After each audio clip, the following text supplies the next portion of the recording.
Ano yung nakadla nyo da? Kung tapos na, review your answers, ha?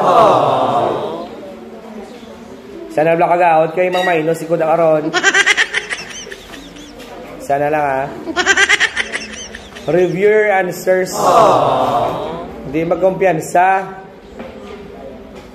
Na ikaw lang palang gaya.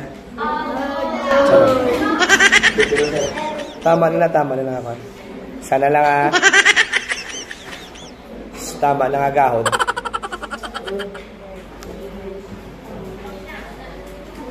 Kawarin ng ballpen, mang minus, kid ko. Sige.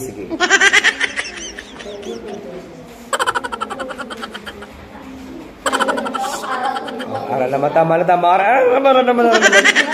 Tama na. O, minus 10. Sige, minus 10, ha? Ay, karon.